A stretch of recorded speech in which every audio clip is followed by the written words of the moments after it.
Or your ape kid is too.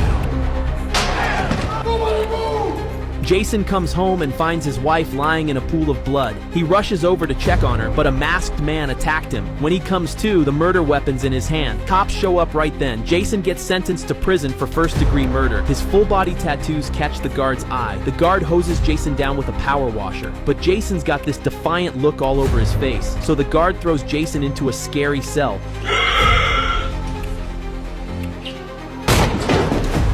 The slip.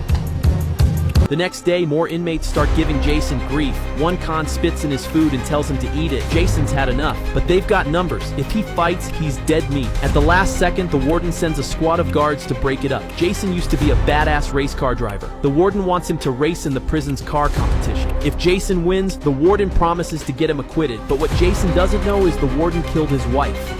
The man accidentally witnessed a terrifying scene. A frightened little girl seemed to be running from a group of thugs. Then he saw her board the subway, with the thugs following right behind her. He instantly realized something was wrong, so he gave up his plan to end his life and tried to rush into the subway car. But the train had already started moving. The girl was about to fall into the hands of those men. Seeing this, he ran alongside the moving train at full speed. Then he managed to grab the handrail of the last car. Once he steadied himself, he risked it all and climbed onto the roof. Finally, he made a dangerous leap and landed inside the car. By now, the girl's situation had become even more dangerous. She was completely cornered, and the thugs were closing in fast. At the critical moment, the man intervened just in time. The thugs were no match for this tough fighter. Within seconds, he had them all on the ground.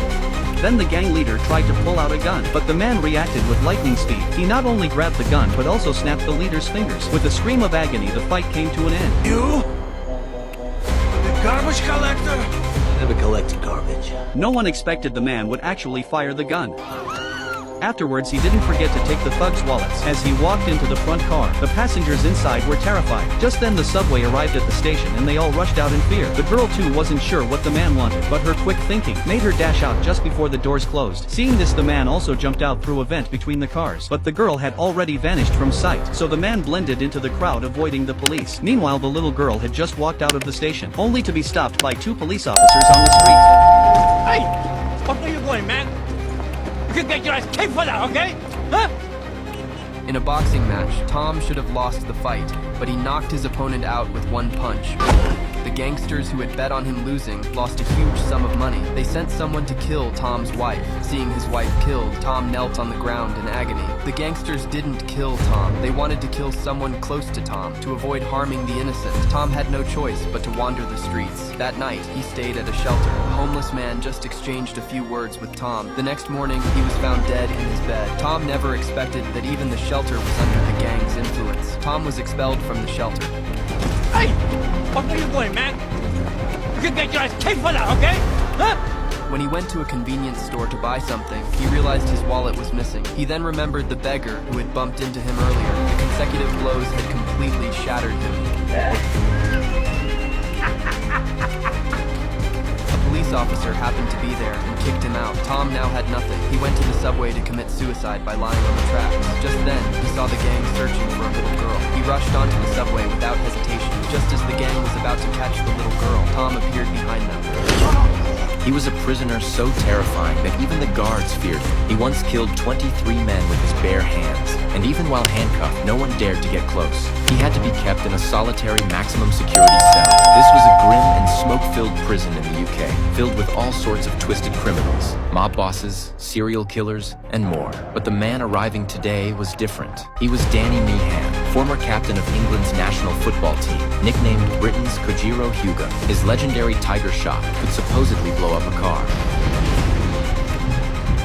He rose to fame young, living a life of luxury with sports cars and beautiful women, the perfect success story, until he threw a match for money, destroying his career. Recently, he was sentenced to 3 years for drunk driving and assaulting a police officer. As a national disgrace, he was mocked and taunted by other inmates the moment he stepped into prison. It was clear his time behind bars wouldn't be easy. 73 international appearances. You saw your country out in a game. Some bloody English, that is. First, the guards taught Danny a lesson. Then he was sent to the yard to work as a poop scooper. But before he could start, he was summoned by the prison's gang boss. It was their first meeting, but the boss instantly lost his temper at the sight of Danny, because Danny's intentional loss to Germany had cost him a fortune. Faced with the boss's fury, Danny didn't dare say a word. All he wanted was to be a model prisoner and earn early parole. But prison life was dirtier and more complicated than he ever imagined. The next day, the warden called him into the office. A hardcore football fan, the warden had formed an amateur team made up of guards, and the head guard was also the team's coach. The warden had specifically arranged for Danny's transfer, hoping he would coach the team and help them enter the professional league. But Danny glanced at the head guard and declined, because just the day before, the head guard had warned him not to meddle with the team. Refusing the warden was bound to have consequences. Back in his cell, Danny was beaten and thrown into solitary confinement. He was frustrated. All he wanted was to do his time in peace. So why was everyone out to get him? As he sat there brooding, his fanboy Jack came up with an idea. A new murderer arrived in prison, covered in tattoos, muscles rippling. As he walked into the alley, the chubby inmate blew him a kiss from across the yard. The guy on the top bunk narrowed his eyes. It looked like they were planning a welcome party. Hearing the commotion, two guards turned back, grinning. They wanted to see some action. The chubby inmate was already lying flat on the ground. The new guy turned his head fearlessly. This was a maximum security prison where everyone had blood on their hands. That morning, Jason went to the cafeteria for breakfast. A bald man sat across from him. The two inmates nearby immediately moved away. It was clear the old-timers were about to test the rookie. The bald guy stood up and spat right onto Jason's bread. Jason held back. He didn't want trouble on his first day. Just then, another fierce-looking inmate stepped up behind him.